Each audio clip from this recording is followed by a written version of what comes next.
I think we're back. Hello. Good to see you guys.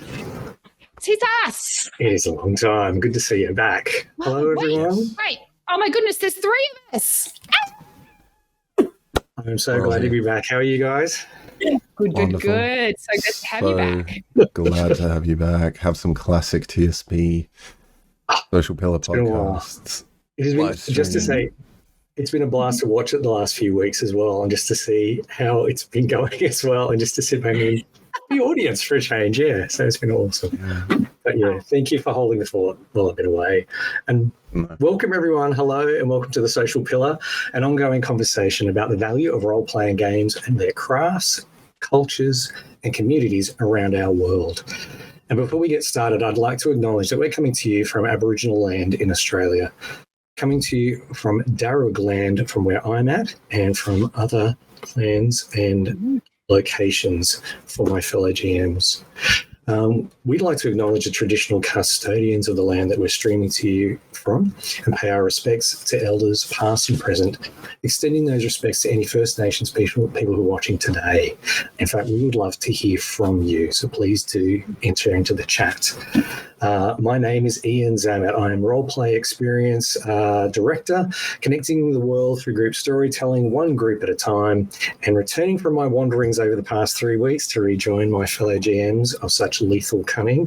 First of all, let's have a chat to Thea. Welcome you. Hi, hello. I am Thea, also known as OMGM, streamer extraordinaire with an audience and community of thousands. But actually, the community I have are wonderful, wonderful players, wonderful human beings. I see a couple of you here in the chat. Welcome in Sammy and Hada, and welcome OMGM and the GM Chef. I wonder who that could be, but it is a pleasure to be here. Speaking of... Hey. Hi.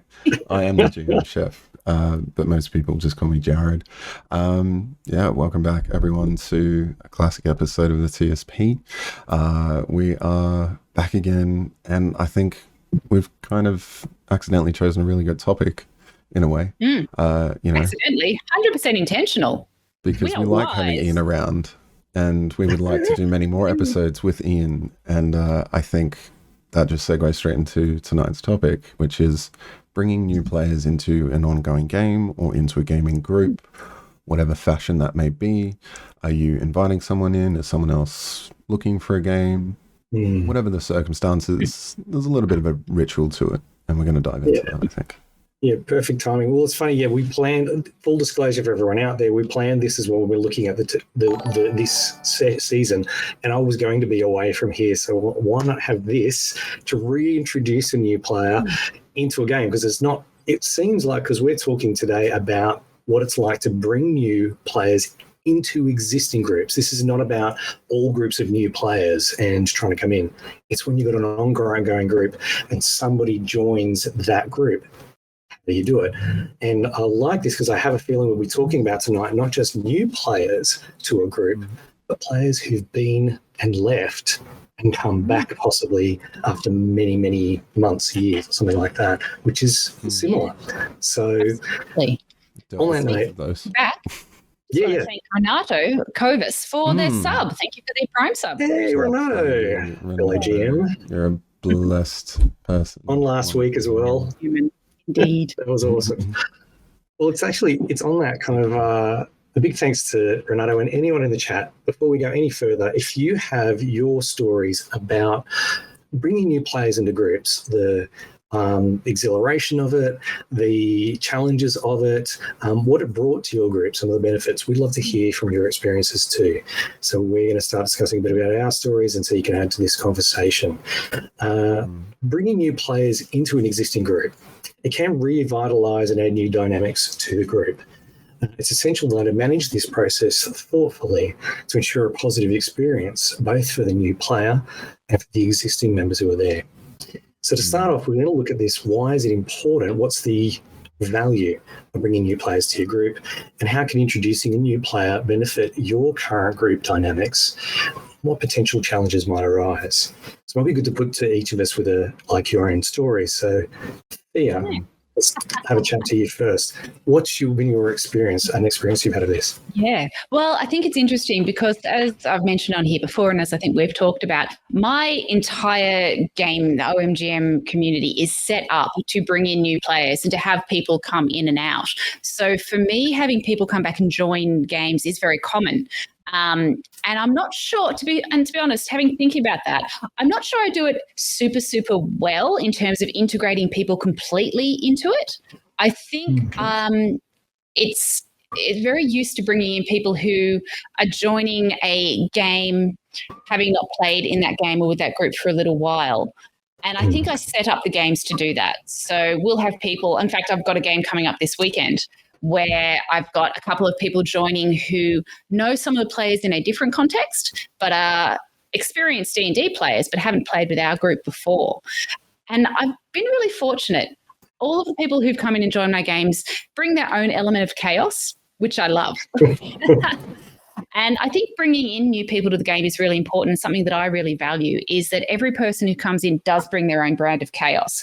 They bring their own characters. They bring their own stories. They bring their own kind of life. And because of the way that I run games is hugely collaborative. Like my story can go in a completely different direction. There could be a siren all of a sudden, for example. They're brought in by Gurney. Yeah, that's right. Get the 3 GMs and we go on this madcap chase because we're one of us, and we don't know which one of us it is being chased by the law. But that's kind of the style, and I really enjoy bringing in new people. But I do know that that's a little bit different to bringing people into a system that is set up to have people come in and out. Whereas bringing people into a campaign is something that I've got probably a bit less experience with. And I think that's something that you, Ian, and Jared have done a little bit more of. Yeah, I think, well, before we jump into Jared's experience of that too, because it's interesting, your experience, it is a little different from having an ongoing campaign or story, like grand overarching story, which I definitely do. What's it like then? Because it sounds like it's almost like a pool of players you have who can drop in and out at any time. Plus, people who'd be like, oh, I wouldn't mind giving it a try. So it kind of makes it easy for that to happen. I think it's about, for me, I set expectations from the beginning that is going to happen, is that every time I do my session 0 with new people joining the community, it is we are going to have new people coming in and out, and there's no pressure on a player to stay and stick around. And this is something that I think we'll talk about a bit later as well, to me, it's really important people feel comfortable coming and going. And they don't feel that guilt, or they don't feel that you have to commit and you can't play unless you're going to commit for an ongoing long-term campaign. And that goes down to my personal way I like to play as well. I am a self-avowed commitment phobe, not my thing. So I don't want my players to feel that either. I want them to feel that it's a choice. And so, it's expectation management is the key thing, I think, for that. Yeah, I love how you said set expectations. It's a big thing when you're going into anything new. I think is a really good thing to have from the people who are presenting it and for the person coming in, so that you know what you're coming into. So on that note, it is different possibly for those bigger ongoing campaigns. So for Jared, your story, if you have any, like, why is it important for you in particular to bring in new players to a game? Have you had a moment where you felt that it's needed, or what opportunities arose?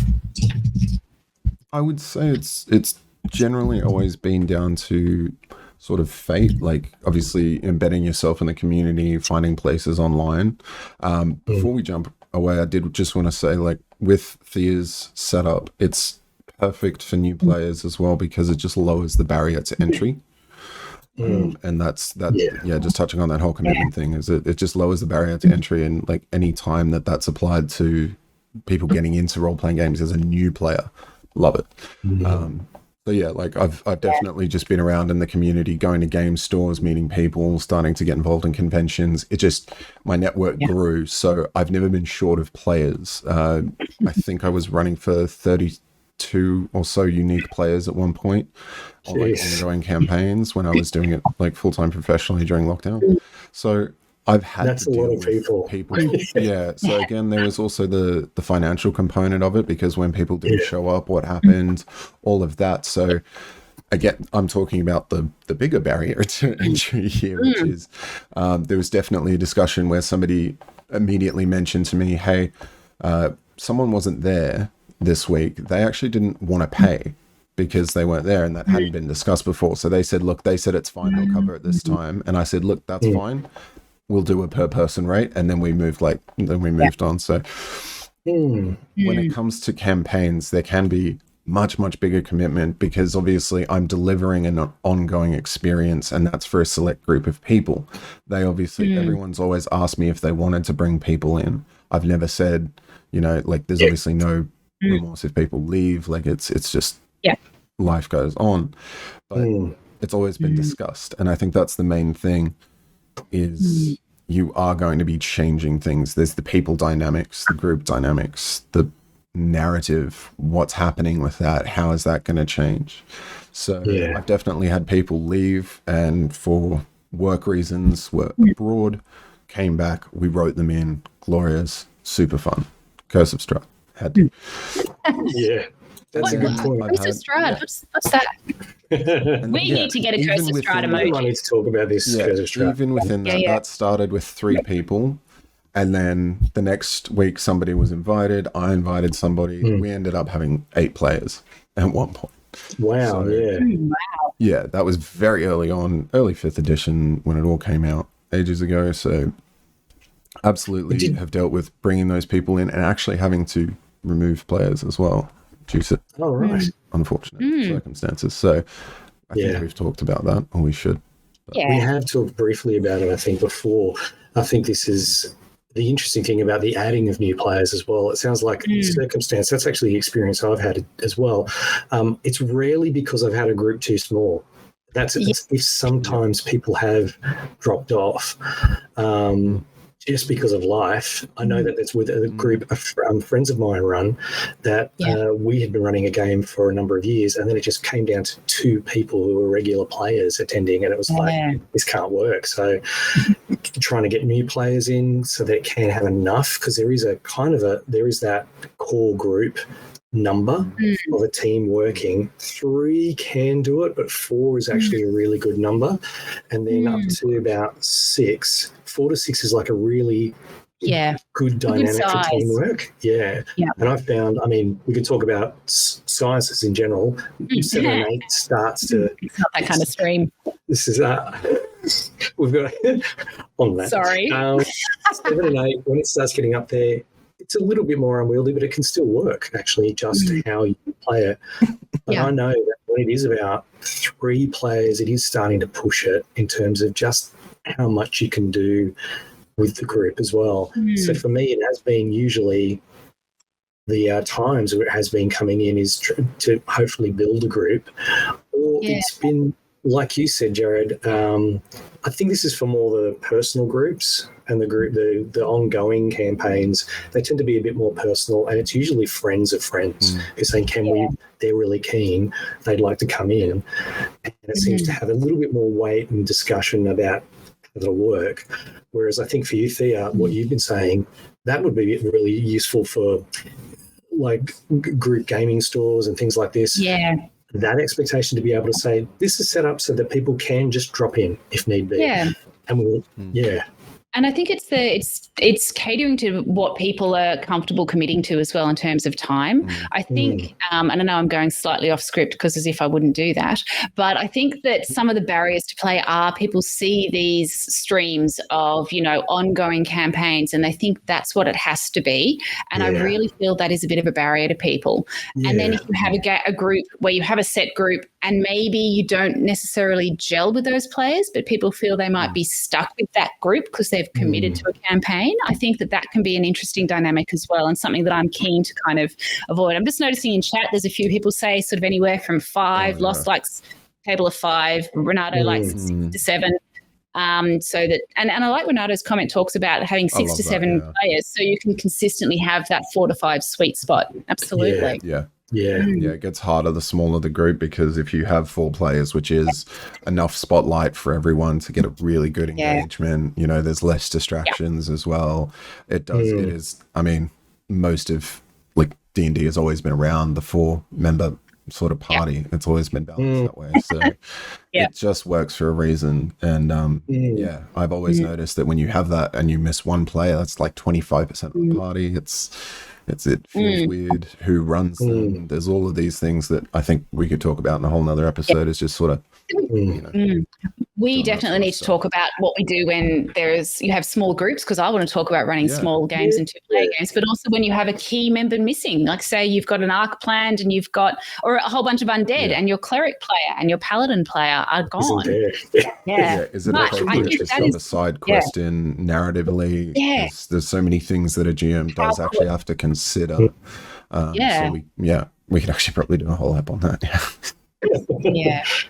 Well, on that, it's like having a think about it, sounds like the value of having a certain size of group is important because there's a number of roles to fit in, but it's also a social thing because it may be some like opening to a broader friendship group, actually, which is quite a nice thing, or even just a broader social group, gaming group, which sounds like as well for something that's a little bit more flexible in terms of the campaign. Sorry, can I jump in?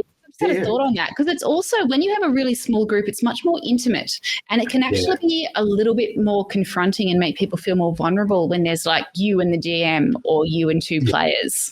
So I think that for comfort as well, some people may find that better to have a more consistent group, and people feel safe with that. They're not having to like play this role that's really deep and important to them when you've got a group of people you don't know. Sorry, I've got Dean Dog in the background as well. He has opinions. Oh, good. Well, actually, it's on that note, we might kind of go on to our next point because it's about that safety and clarity, I think, about why people are coming aboard and setting expectations. So being clear on why your group is introducing a new player.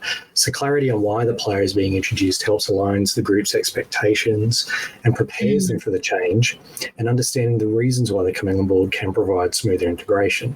So discussion point as well for the chat. If you got some points out there as well, and thanks Thea and Jared for keeping on that while I'm keeping focus on this. What are the specific reasons what specific reasons you found for introducing a new player to your group, and how do these reasons align with your group's overall goals and dynamics? Any stories in particular? Yeah, look, I think I really want to set up my game to bring new players in, or to bring people in who perhaps are not as familiar with the game or haven't played for a long time. So it's really important to me that I have an environment and a community where that is the norm. So I think in terms of why, for me and for my games and community, introducing a new player is about keeping to the kind of the values and the original intent of why I set up the games the way I set them up. Is I want to keep doing that, and I want to keep it fresh. And I think also there's a group in the community of people out there who need to have constant churn or need to have novelty, and that's that is actually with the kind of environment they're comfortable being in. So I'm like that. I need to, if I'm doing the same thing over and over, I feel stale, I feel burnt out, I feel like it's a grind. So I wanted to set up an environment where that was structurally less of a risk. So for me, that's why I like to, and I just love bringing new people in. I love the excitement that new players bring or returning players bring. Like I've got a couple of people coming to my game, hopefully coming to the game on the weekend, who haven't played in a really long time, and they've already messaged me about different game characters that they want to play, and they're asking me about levels and all that sort of thing. And you're going to have to excuse me because the Dean Dog has decided to tear some stuff apart. I am still listening though, but yes, that is my thought. What about you guys? After this. We'll riff on that with Jared. What's your thoughts on that? Have you had similar experiences to that? Yeah, I mean, just having had so many groups over the years and just having to have that experience so many times. I've definitely had groups come together just randomly at game stores, which has been wonderful. And then it's not just, friends of friends, even though that can expand the groups and grow the numbers and build the ranks. But it's definitely like if you're embedded in the community, you end up making friends out of this, which is what I also love. No matter how small the commitment or big the commitment, it is a really wonderful thing when you do find a campaign. So, you know, it becomes something quite special, and people, you know, I know that people are planning Christmas gifts and all that sort of thing because that's, you know, that's the kind of group that you end up making sometimes, and that's really cool too. So I love adding new players. You know, the why I do, you know, I think just mo people, mo fun, you know. I think actually there's a really good point. If someone wants to try it, I'm never going to say no, but if I'm at like 7 party regulars, I'm going to be reluctant for a commitment. I'd be like, absolutely, come and watch, come and play if you want. Okay. Yeah. I mean, you can say something there on that. Loz in the chat has an interesting point. So having more players means that if people have had a tough week and consistent players, they can step back and they don't have to carry the story and the energy. And I think that's a really good reason to bring, and that's a good reason to bring in new players as well. If you have people where it's felt kind of grindy or it's felt heavy, that new player can come in and they bring that fresh perspective and often that excitement. Because let's face it, most players are super excited when they're coming back to a game or when they're starting out.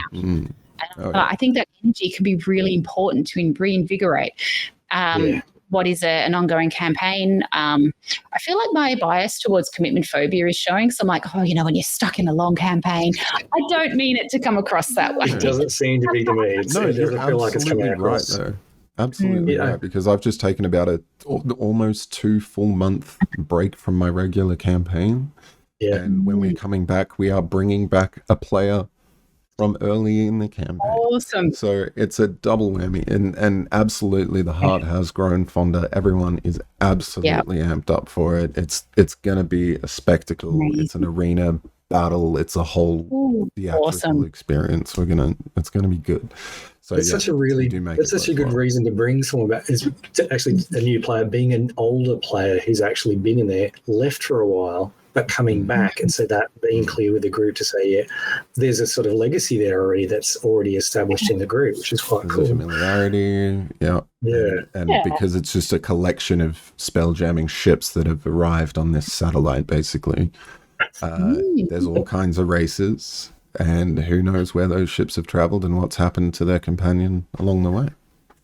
Yeah, I love that. We're going to be talking a little bit about the story and character implications as well, and a little bit too. So hold on to that because I want to hear more.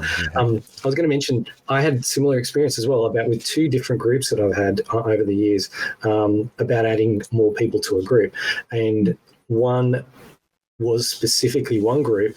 It's much more about the style of story, and it's about we've had a couple of people leave. That's not a group that I run. It's something that I'm part of. But there was the GM was actually introducing a new player to say, look, he's really keen to join this. Would you guys be okay? He's had little experience. Can you support him? I said, absolutely. That sounds great. And so we just brought him in. Really good, really fun. He's now become pretty much a regular for this, which is really good to know, just kind of integrated well. And we were clear at the beginning, it's like, actually, we kind of need an extra player. So there was something there to really suit this kind of game. But on a very different one, and this is the game I run, long-term campaign story I love, but with a group of people I adore. And they're such a good group of friends. And so the new partner of one of our players was keen, and our player was like, can you come in? And I was like, well, let's talk to the group, because at this point we were already 6 regular players, and we were looking at, because each of them had quite in-depth story about their characters in the game. Story and involvement. Could this work? And also that means it's a scheduling. We've talked about this season about how hard that is, and with an extra player it does bring that consideration into it. So we just thought, well, look, because it's also it's a partner of who's also played other games as well, so has a little experience, and it would be really good to welcome it. And I had to bring up look, I could probably do 7, but I don't think I could bring 8 players together regularly in this campaign. And I wanted to make sure that everyone knows that if this is going to be something going on, everyone understood it, and we've been building on that since then, which has been great. So it really does depend on the group, and I think those expectations you talked about, that if you're clear and communicated, it does make a big difference. Right? Yeah, 100%. Absolutely. So on that, welcoming a new player into the group, that moment where they do, how do you do it? It's like a welcoming approach can make a significant difference in how comfortably a new player integrates into the group, not just for the player, but also for the group. Thea, any strategies you've had to do this? And I think this is a really important point, because people who've been seeing us for a while might know that vibe is very important. And by vibe, I mean the group dynamics that you have, the feel, the norms, what is accepted, what isn't. And sometimes I think when you bring in new people to groups, whether it's gaming, whether it's other type of things, they've got their own expectations of what is normal. And I think it's really important that not just the DM or the official, unofficial leader of the group sets those expectations about what we do, how we do things, but I think the entire group has to be on board with but modeling, role-playing, demonstrating those norms, and making it really clear. So I think when I have got new people joining the community, I try to be very open and clear about what kind of community we are, what expectations are that I've got as a DM. But I also because often when I bring in new players, I'll have spoken to them beforehand, but they won't meet the group until we're playing, because we play online. We all come together. We've usually got about 10, 15 minutes before the game. So we'll talk about how they play it, how their character might fit in. I talk about what is acceptable. So session 0 is kind of important, but like an informal session 0. So I think that's, and also something that I try to keep an eye on is how comfortable that player is in the group. And say they're a quieter player, trying to encourage them. I do definitely have some players that are quite talkative. I have the one character who has an upwards inflection at the end of everything. And I'm going to cast silence on them permanently. But it's being very conscious, I think, of those group dynamics. And really being very firm on what the values of the community are. And I know that sounds kind of airy-fairy and a little bit too corporate, but it's not. It's important in any group. It's I don't think so. I think it's important. Yeah. So I think that's it. And if they're having trouble integrating in the group, it's actually talking to them, because that's the other thing that I try to make it very psychologically safe for people. If they aren't comfortable, that they can say that either in the group or to me. And I do that by role-playing it, by modelling it. So with things that I'm not comfortable with, I'll say, hey, I'm not comfortable with this kind of gameplay. I'm not comfortable with these areas. And I think that sets the tone. And I'm very clear about the no dickheads rule. And that's not just the characters, but it's you in the group. Perfect. What is that? Actually, to clarify, what do you mean by no dickheads? What does that mean? That is an awesome question. And I think for me, it's you must be respectful of the other players and you must be respectful of where they are. So I'm not talking about calling everybody sir and ma'am, although, of course, if it is a queen, you should do so. But I think it's to the DM. Yeah, one must to the DM. Very appropriate deference, obviously. But no, I think it is about giving other players their moments to shine, not being completely focused on yourself. And I think that also reflects the values that I think are important just for people. It's being kind, it's having empathy, it's not being a selfish player and not being a selfish character. And that to me is the essence of non-dickheadedness, which is now a noun. Wonderful. I was hoping that's what you were going to say. It's not ruling out the lone wolf archetype and all of that. It's the old. It's what my character would do. It's but that I'm lawful evil. Please don't. Just don't. It's not necessary. It's not fun. And it comes across as not being a team player. And I'm sorry, but role-playing games are generally not competitive in any way, shape, or form.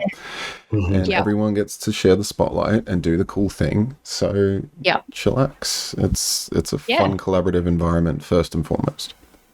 I really like that you both have talked about that collaboration and to modelling has come into this for both. It's funny because it's similar for me, modelling to encourage the players who are there to help model, to help guide, to help encourage those values and those expectations to help that new player come through. Jared, for your experience on that as well, have you had like anything in particular you did to engage your players as well to help encourage that modelling or those expectations you have or the values you have? I love the buddy system. So taking someone, Ben, for example, who we've had on the show, who has talked about the player and the DM experience, what better person to buddy a new player with? Sit them down next to that player, let them coach them, let them show them what is on the character sheet, encourage all of your players to make sure that they are throwing the spotlight. Just a cool thing to make sure your players, make them aware that they can do that. They can, you know, engage with other people. They can come up to random NPCs. They can do all of that sort of thing. So, you know, letting everyone demonstrate the behavior that you would like to, you know, uphold within your group, both in-game, mechanically, personally, respecting each other's time, you know, being there, not jumping around, or if you're in a campaign, being super flaky back and forth, you know. But it's all about if you have committed actually following through on that. Following through on that. But exactly that. Just it's about communication, and all of that comes down to, as we will say time and time again, setting those expectations, having the conversations that are important, and that's it. Can you commit? How long would you like to play for? You know, all of that sort of stuff. And then if you are noticing that it's maybe not for people as well, like just bringing up that conversation and finding out what they might not know what they like about role playing, or maybe you're not quite, you know, because you may not know this person. It could be a friend you know who's coming in, or it could be someone who's just rocked up at a game store one day, and you get to know them over time. So I've definitely, you know, wanted to make sure that player is also getting involved, sort of contributing, making sure that they actually do feel like a part of the group and the world first and foremost. You know, maybe we could integrate a bit of their backstory into another character's backstory, which I love doing anyway, to make sure that there is a tight-knit narrative party. I love setting that up. And when I've failed to do that, it seems like a struggle. Too many, you know, too many directions. So that's the other thing, is just getting everybody on the same page, which I guess all of this is, but it's narratively, you know, directionally, what's the tone, theme. It is having that sort of session 0.1, and then you have 0.2 with each iteration. It's just, okay, we're doing it again in a very light fashion. It's just, this is where we are. Would you like? It's kind of like, you're right. Is sessions are in a way. It's kind of like, because you pause if you're going to bring in a new player. It's kind of like a pause to the current game that you're running, because it is going to shift. It's like a new season of a TV show as well, with a new character being introduced. You have to have that pause to introduce them in. It's very similar, isn't it? It's kind of like the White Dwarf kind of split, because the two original writers have both claimed Red Dwarf, and so they've done their own things. I just realized that's what it's very much like that, where you've got two directions, and that whole campaign could have gone, and it's forever changed. That's the thing. I think it's interesting, that idea that you have that kind of pause, because there's a few things that can happen there. Because for me, I've had a couple of things that was where, to welcome somebody who's new into a new character into the group, or new player, into the group. We'll talk about characters in a moment, but the player first is, there's something about the GM who's running the game as well. I think it's important for them to have that one-on-one with the player, so that you can actually say, hi, look, this is the kind of game, this is it. So it also feels less oppressive with all of the groups in one go, sort of thing, and just saying, not too overwhelming. Yeah, it's not overwhelming. It has a chance to just say, why do you want to play the game? What's the things you're interested in? Here's a bit of a brief about how we're running the game so far. And so you're both setting some expectations. I think There's a couple of good points in the chat as well about that, the sort of expectations. So, it's whether it's no backstabbing, whether it's no rules lawyering, alignment lawyering in general from Loz. Yeah. But I think it is, it seems to be everyone in the chat agrees, it's setting expectations and communicating about those, exactly what you're saying. And how you do it, I think, is really important. Having like that one-on-one, I think, is important because you're leading the group. So there's that, they're going to look to you at times. I love what you said about the buddying system, Jared, as well. I think there's something that's when it comes to the game itself. There was something else I was thinking of, was also having a chat away from that new player with the current group and just saying, hey, guys, this person's keen. Oh, for sure. What do we think? And it's like, because it sounds good. Here's why I think it can work. And being able to just have that sort of chance to talk about it, because hopefully you've got a very welcoming group. This would be very nice to have, but to be able to say just like, oh, look, how would they fit in? What's the kind of thing? And it's like, it could be really easy, or it could be something that somebody will bring up. You know what? I feel like we're going to have too many characters or too many players. And it's like, you want that out at the beginning before they join. And it's like, let's talk it through. Will this work? So it's so good because it builds trust. Yeah. Yeah. I've never had anyone's, like, whenever I've pitched, hey guys, someone wants to join, or anyone's ever asked me, like, obviously when it gets to that 6, 7, 8-ish mark, you do have to, again, just kind of evaluate. But I don't think I've ever said, like, had someone external that the group doesn't know said to the group, hey, I'm thinking of bringing someone in. No one's ever said no. Like, it doesn't happen, but it's a conversation that has to take place. You have to know that it's okay. And it has to be a genuine conversation, because there's that social pressure. As soon as someone says, hey, I want to bring someone to the game, there is an implicit pressure to be welcoming and to say, yes, I want that. So it is really difficult, I think, for people who maybe don't want someone in. And I think that can be a bit of an art form as well, is having a safe environment enough where if somebody wants to say no about that, they can, and you can explore it. And I think that can be a challenge. I haven't encountered that, again, because I think the way I set things up, but I think that's an interesting thing to think about. And I'm all for having a plan or a strategy or an approach in place before the situation hits you in the face. I completely agree. I was thinking one of the ways I've done it as well in the past is also... hey guys, we'll get more people in the chat. Sorry, I'm not eyes on that as well. Please remind me of what's in there. I got it. I got you. We've got but using something like, we've got a Facebook Messenger group that goes on. So with that, sometimes we just do announcements or we do polls, which is great because then people can vote. Sometimes I'll just say, listen, thinking of this, and we did this with a new player joining the group. Hey, look, guys, this is what I'm thinking. It could work. There's this, there's this, there's this. Let us know here if you need to, or DM me if you have any particular concerns or things you'd just like to talk about, and just so that there's that list. Like you said, it's a one-on-one. There's less pressure with it, so that people can raise that. And it's like build that trust, be open, talk about things, say about the things you feel with respect for other people when you're saying it. Again, it just 100%. Makes it so much easier. Yeah. Well, that makes it about the players. So once they've gone, looks like that they're coming on board, then it's about the story and the character that you're bringing into this group, who could be a very different character than you expect. Let's look at this. Integrating their characters, it requires a bit of flexibility and creativity, and to weave their backstory into your ongoing campaign. So how do you?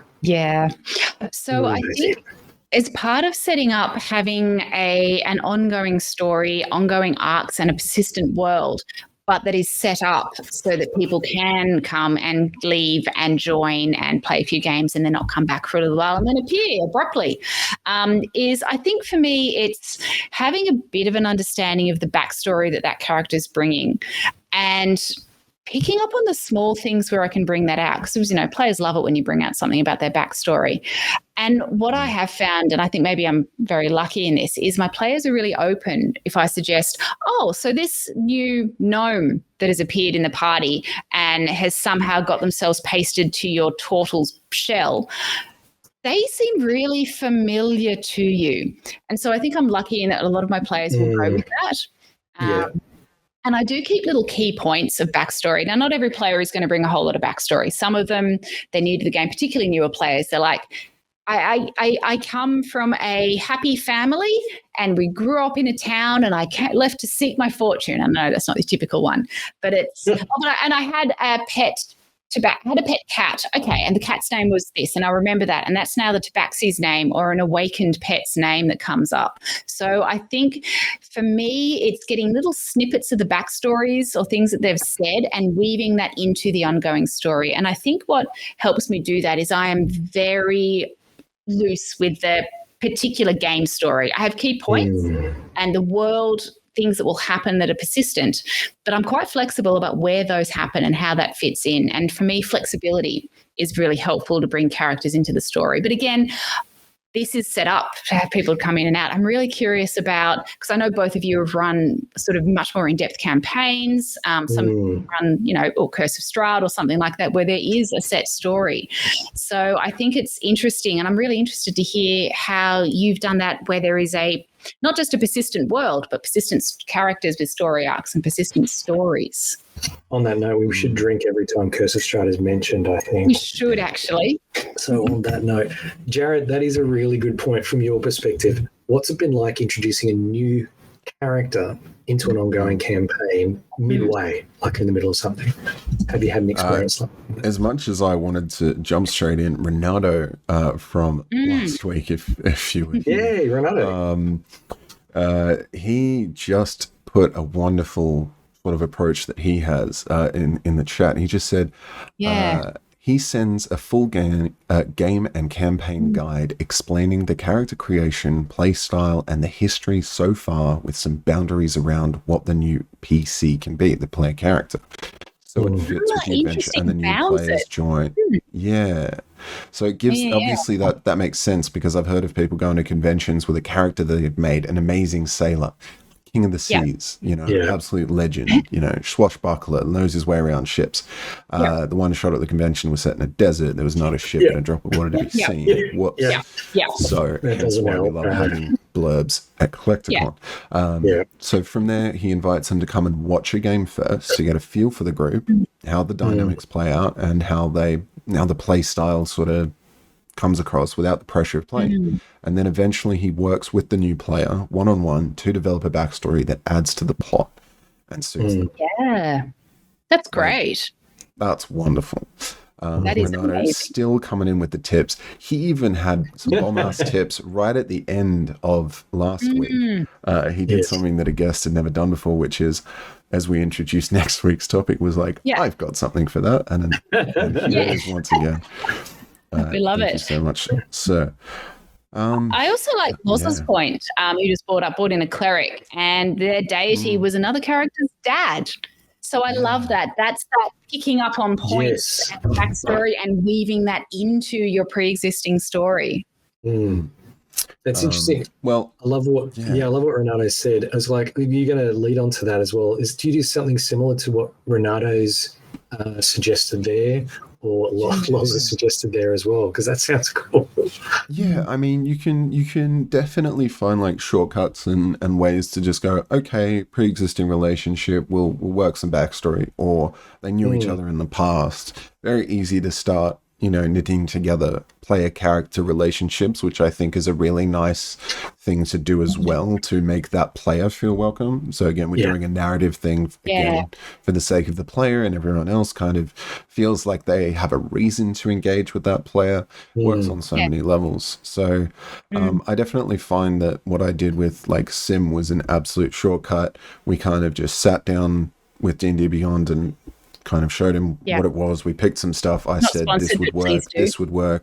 That's the tool we used. I would love to just sit down with a player's handbook and a character sheet, fill it out, show them how the math works and why it works and what the reasoning behind it and how they could use that, and just start talking about what is on that sheet, how those numbers and spell descriptions actually look like when you're playing. Like if it's their first time, it's a wonderful thing to give someone a kind of idea of how do I use the thing to do the thing. Understand the reasoning and the rationale.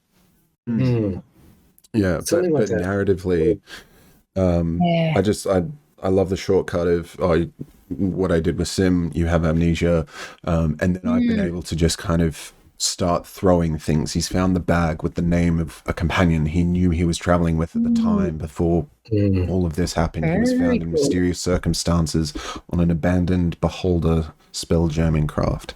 So, you know, immediately some intrigue and stuff, and he was down because he didn't want to think too much. He just wanted to try. And that's a wonderful approach, a wonderful, curious, open-minded approach. So tip for players, if you are coming into a group, hopefully the group is starting to integrate or is doing what we're talking about. But for you, feel free to actually come up with stuff, get curious about the campaign. And, you know, just you're absolutely able to ask people what to, you know, how to play, all of this sort of stuff. Like, let people know that you're new. Just, again, you can communicate from your perspective as well. So don't worry too much about story if it is your absolute first character, first time playing. And absolutely go nuts and, like, learn about the world if you are a, you know, veteran player who's just joining another adventure. Yeah, there are a lot of veteran players out there that really want to join, but I mean, that's what I'm finding through a different thing that I am involved with, is a lot of people from that area are really wanting to play D&D. And when they find out run games, they're coming in and they haven't played for a long time, but they're quite experienced and veteran. So I really value what they bring, but making them feel welcome in a group that is different, I think, is super important. And what you say, all these different tips that people are coming up with. Yeah, I think that's an interesting one too. And part of the making them welcome in the creative side, the character building, the story side is an interesting one. I do something kind of an amalgamation of all these that we've talked about, but something for me is very important is that whole sitting down with the player and going through the character creation. I know you mentioned it, Jared. I know Renato, that was really great how you sort of established that world and just go through, here's what's available, just to make it clear. Like you may not have, for example, there's the base classes available. You may not have artificers in your world because it may not actually suit, you know, the rules of the game and stuff that you're playing, or you might. And it's like one of the big questions I want to ask is, what do you want to play? I really want to find out, what is the player? What kind of thing are you thinking of? Because I know that I've got ideas in the game to be able to establish, here's what we've got going on. What do you want to play? What sounds interesting to you? Here's a range of things. And then step by step, going through that, you get to hear some of their ideas.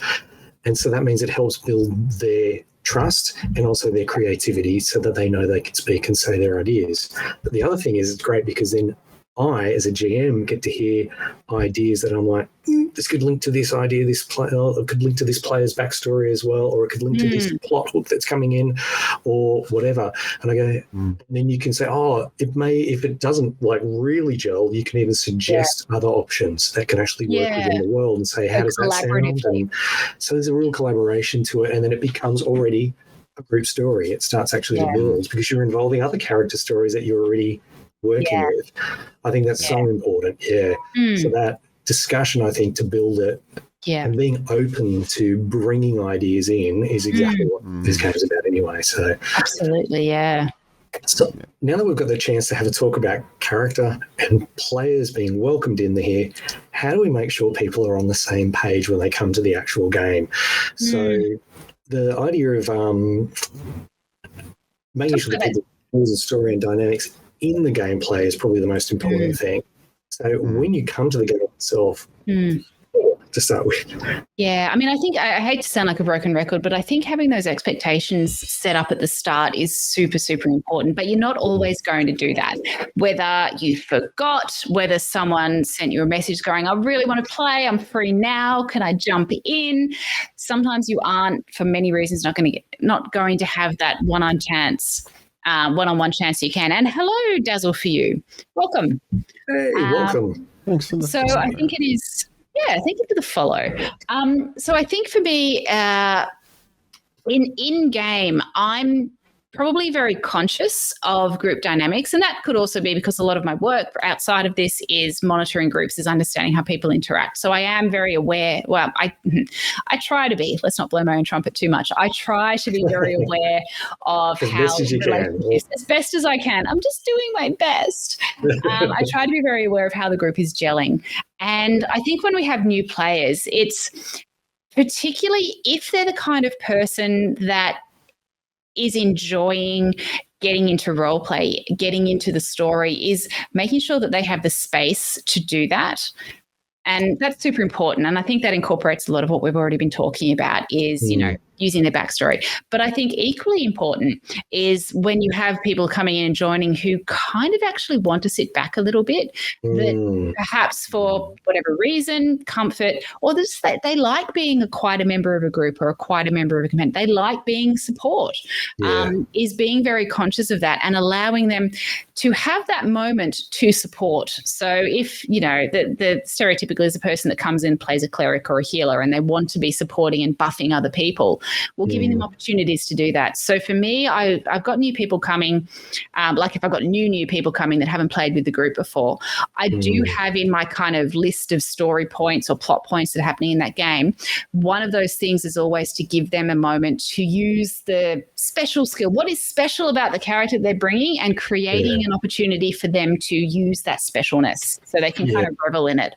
It may not come, but I always try to do that. And I think that can be something small. It can be setting up a trap that is quite likely to knock a bunch of people out, or if they're the only cleric or paladin, they're having a bunch of undead, but also having a backup if they don't pick up on that opportunity, so I'm not going to accidentally kill everybody. So I think, that being conscious of it and trying to have plans and being okay if those plans don't come off, but being prepared. The whole Chris Hadfield idea.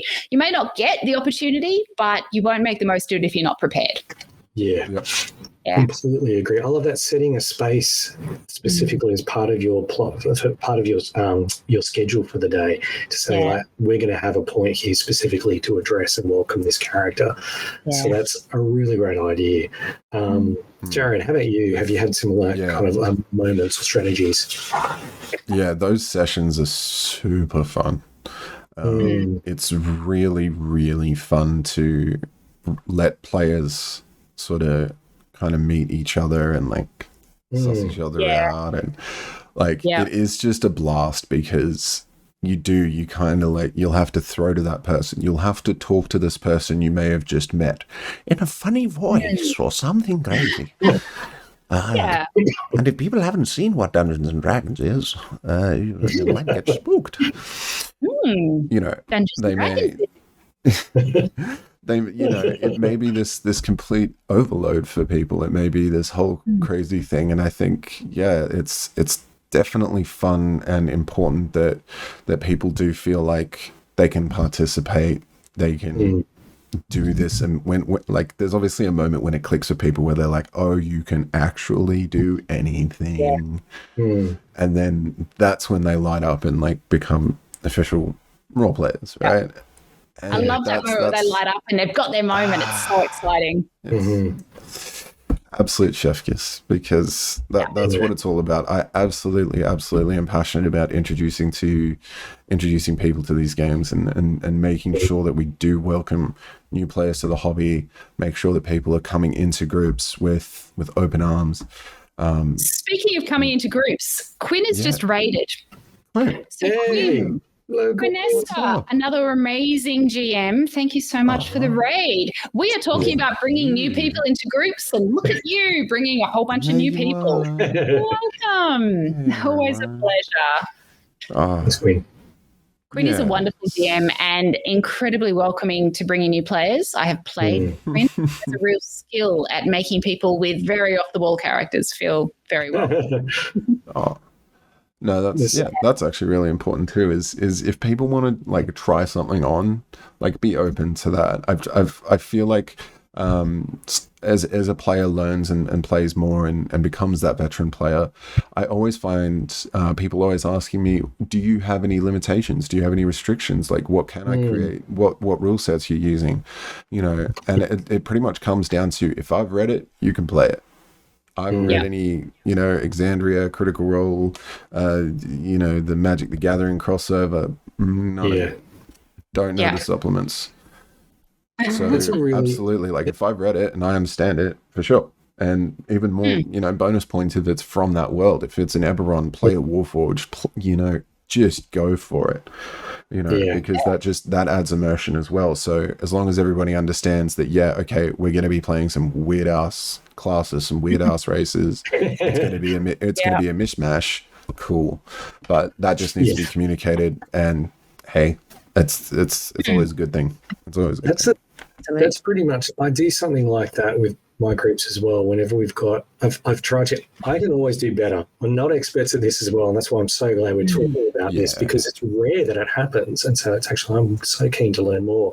But I know one thing I like to do, because it's less of the formal side, but it's to get it out, and it's to have like a meal, like a lunch, and have it with everyone. That's not a game. It's actually a session zero. It is actually outside of it, but also a lunch where you get to just talk and you get to meet the person.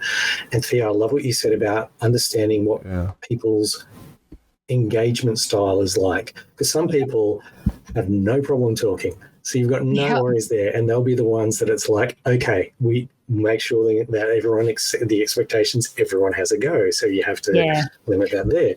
Yeah. And then there's other people who are much quieter and would rather happy to listen, or maybe a bit shy. And it's like having that chance to break down the social barriers is so huge, because then you can set the expectations of this is a safe place to engage, to play, and to talk about, like you were saying, Jared, do you use anything in Exandria sort of style, like rules that you've got in there as well, and saying, actually, our game doesn't have that kind of stuff, but I'm glad you're aware of it, because that's really interesting. Hey, maybe this character could be from another world or whatever it is. Yeah. But being able to have that discussion to just bring up commonalities and things that they know and things that they don't. And then I think what we talked about before, the modeling and the encouraging thing and the buddying system, I think, Jared, is awesome too.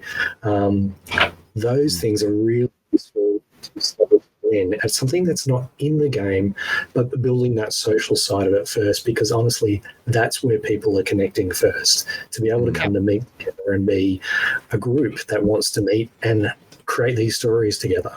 And then once you've got that, you get a chance to be able to then, all right, let's dive in and find that moment in that session. I love you said that there, of like, okay, how are you going to introduce them? And you have really great moments about how to introduce them. That reveal where they take the hood off their head and there they are.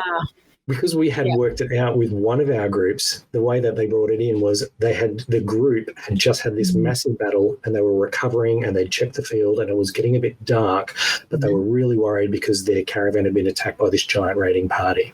And as the mists had come down, this sudden galloping had been heard of someone coming towards them, and they weren't sure, was it another raider, whatever it was, and it was the new character. But some of them were still paranoid. They weren't sure who it was. Who are you? Like this. And they played it out, and he got shot by one of the players, and then they brought it. But we all knew. And then he got him back, and the others in the group went, he's on our side, don't shoot him. And they actually had this big kind of like character argument, but everyone was laughing. Amazing. Oh my God. It just made it as part of, this is where the stories, this is where they fit, and you know that who has links. And so one of the party members was already kind of against him, but one was with him in character. It was a lot of fun because we'd all talked about it, because I think that was it.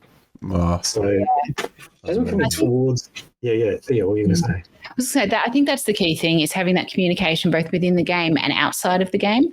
But I think that the one thing I would mention is also being okay with people that are less communicative. Some people just want to be quiet. And I have one player who doesn't play often but plays every now and then. She's a wonderful human being, but is very quiet and enjoys being there, but will only do one or two things. And I actually checked in when this player first started, going, "Are you having fun? Is this?" And she's like, "Yeah, I just like to be quiet." And I was like, "Okie dokie." So I think that's we talk so much about communication and expectations, but I think it's also being accepting when some people, they're happy not to communicate. But you should always check in and make sure that that's just their style. Absolutely. They're not feeling overwhelmed or excluded. Yeah, it's just saying the door is open, you know. Yeah, that's all it is. Is it's like there is a space for that should you want to engage, and absolutely just making sure that people feel comfortable, like we've touched on, safe place, and whatever contribution you're making is fine. If it's small, if it's large and over the top, again, we've touched on it. Trying to moderate that, don't be it all comes down setting to those expectations of what's expected. Yeah, that's it. It's just a mutual agreement to have a darn good time. And hey, yeah. What's better than that? What's better than that? What's better than that? Maybe next week's episode, because I think it is. unfortunately, Perfect timing. This is the chance to we are wrapping up over this as well. So thank you guys for joining us for this week. Just as The we're heading social off. pillar. Jared, what do we have next week on next week's episode? Well, I believe someone that you may know quite well. We have a guest. Is this the first guest that I haven't brought in? It could be. You've had quite a No, you organised a tool, but then again, we all knew a tool, so it's like... Anyway. No, but I mean, you went to Japan to find a guest. I mean, I think if we're talking who's gone the furthest... Well... It's Steve Gradzicki of... It's not a competition. No. Just delighted we're having a guest. On board. Yeah, we have a guest, which we love having on, Steve Gradzicki, the creator of Low Fantasy Gaming RPG. And as we've talked to Adam recently about board games... Adam of the Dawn as we spoke to Adam recently about designing the game you wanted to play, we're going to be talking to Stephen about how did he do this? Why did he do this? And what inspired him? And what is his system like? What did he want it to do? What stories did he want it to tell? All of that and more next week. Yeah, it's pretty exciting to be able to talk to my old schoolmate, and it's also that he's a local guy who's made his own role-playing game, which is really published and everything on Drive-Thru-RPG, etc. So more on that next week. Birdie, who's in the chat, will be interested in that one. He was also a wonderful game and creator. Yes, we'll be awesome. Next week, guys, in the chat. If you've had also your aspirations for creating your own RPGs or experiences, please let us know. Thea, how can everyone catch up with us? Yeah, so we have a Discord. Please do feel free to join us on a Discord. We have YouTube. We are very slowly bringing out the rest of our seasons. They're coming up on the YouTube. I'm sure that will pop up in the chat at some stage. Join us on the Discord to continue the conversation. We always love having new community members. And, of course, we have VODs here. And we will eventually be expanding to other socials, but that may be a 2024 thing, but stay tuned. That's a next year thing. We'll get on to it. That's a next year. That's a future thank you, everyone. thing. Thank you, everyone. Are we rating thank you tonight? For watching now. We're going to rate out Thea. Whom? Yeah, who we are. May we rate? I feel we should raid out to Let's Roll for Dragons, who are doing a little bit of a Strixhaven campaign. They've just got started. But yeah, I reckon we should hop over there and say hi. I think so. I'll join in that. Considering we're closing on an break, we should definitely do it. Thank you, everyone. We're out of here. All right. Thank you, everyone. We love you all. Once again. See you next time or whenever. Thank you for chatting. Keep creative. Mwah. See you guys. Bye. Thank you for coming. Bye.